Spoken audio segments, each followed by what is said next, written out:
구독자분들의 부의 사다리를 제공해 드리겠습니다. 안녕하세요. 부의 사다리입니다. 네, 오늘은 3월 8일 화요일 장 마감 후에 SK케미칼에 대한 영상 올리도록 하겠습니다. 네, 오늘도 신저가를 갱신하면서 코스피의 하락에 대비해서 더 큰 하락을 가져왔습니다. 볼린저 밴드 하단을 뚫었고 아직까지 주봉으로 보면 10만 원대까지 열려 있는 그런 상황입니다.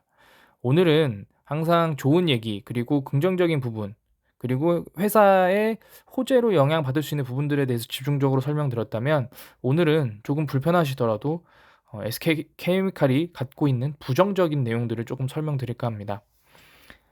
그럼에도 불구하고 이 회사가 뭐 나쁘거나 뭐 상폐가 당하거나 아니면은 뭐 절대로 이 다시 신고가를 돌파할 수 없는 종목이다라는 뜻은 아니기 때문에 좀 힘드시더라도 꼭 들으셨으면 좋겠습니다.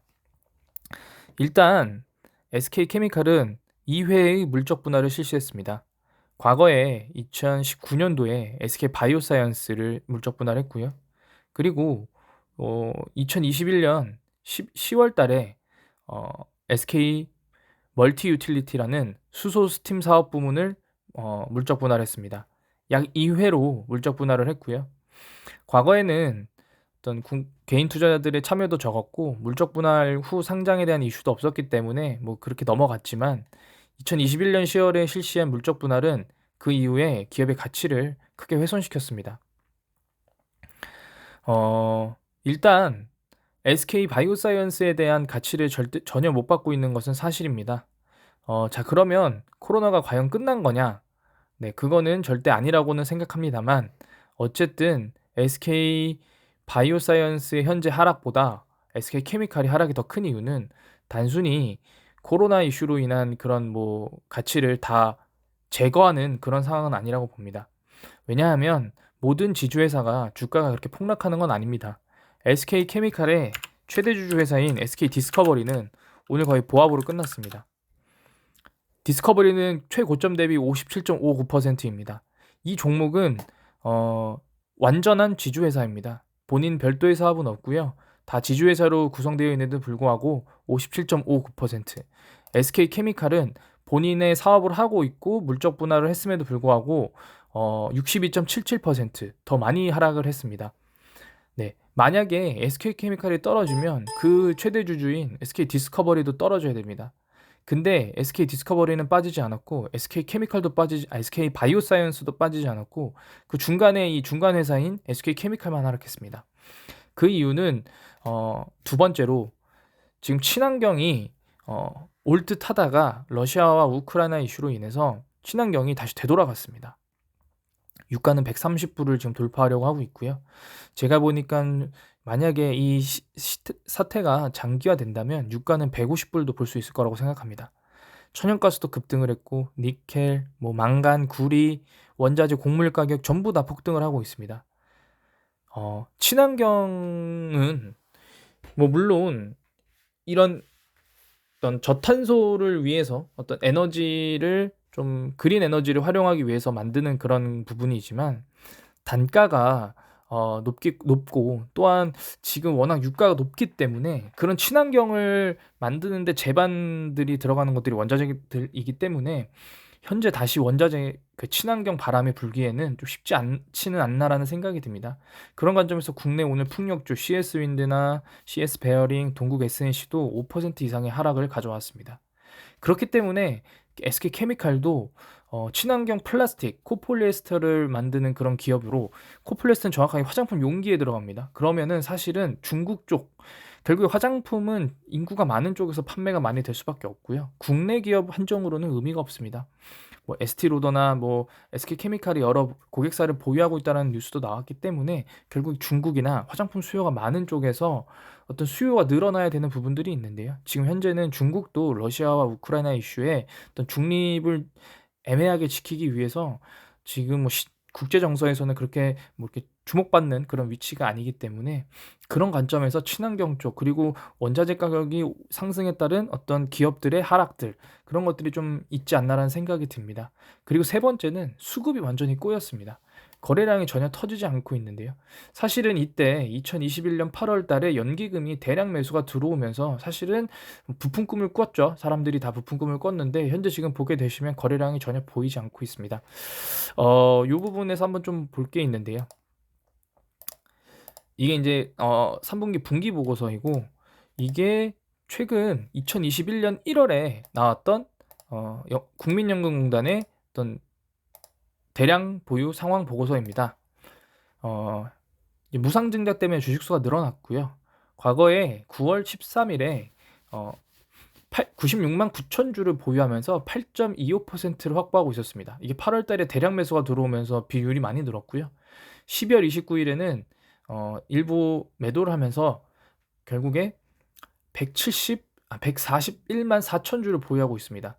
지금 보게 되시면 이게 발행량이고요.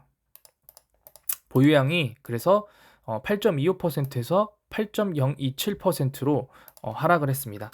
자, 그러면 현재는 얼마를 보유하고 있을까요?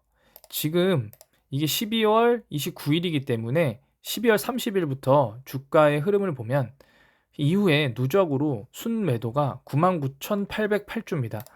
여기서 99,808주를 빼면 131만 주고요. 이거를 나누면 현재 지금 보유 비중은 7.46%입니다. 5% 이상을 보유해야만 이제 보고서에 보고하게끔 되어 있는데요. 만약에 앞으로 이 종목이 5%를 이하로 떨어지려면 앞으로 몇 주를 더 보유를 더 깎아야 되냐? 앞으로 남은 주수는 43만 주를 더 매도를 해야 됩니다. 과거에 SK 케미칼의 바이오사이언스 국민연금공단이 한번 5% 미만으로 떨어진 적이 있었습니다. 한번 보여드릴게요. 이때인 것 같은데요.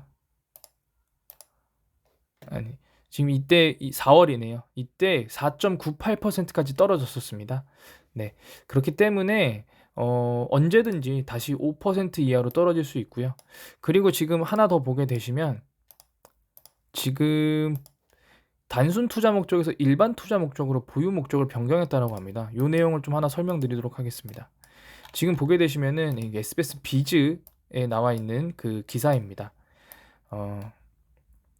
이한승 기자님이 작성하신 거고요. 2020년도에 단순 투자에서 일반 투자로 변경을 했다라는 부분들에 대해서는 적극적 주주 활동을 위한 준비를 나선 것이자 공격 대상을 공개했다라는 해석을 할 수 있다라고 합니다.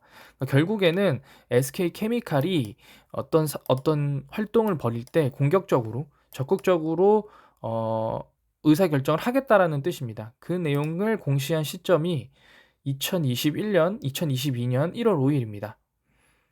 이때고요.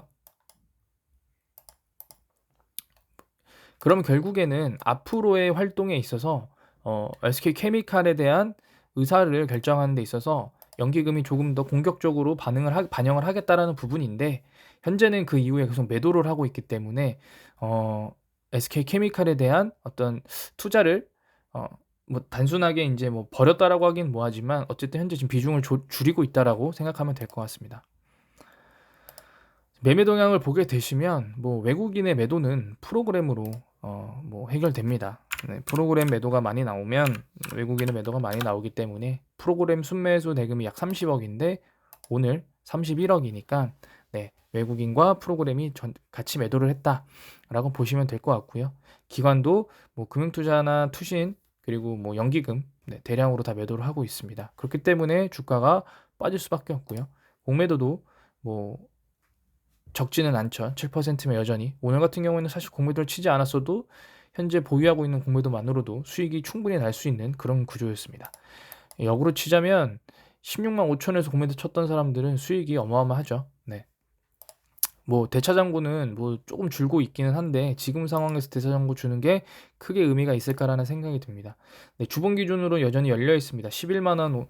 만약에 지금 시황이 계속 안 좋아지고 만약에 원자재 가격이나 이런 부분들이 끝까지 하락을 한다라고 하면 제 개인적인 신저점은 10만 8천 원 정도까지 바라보고 있습니다.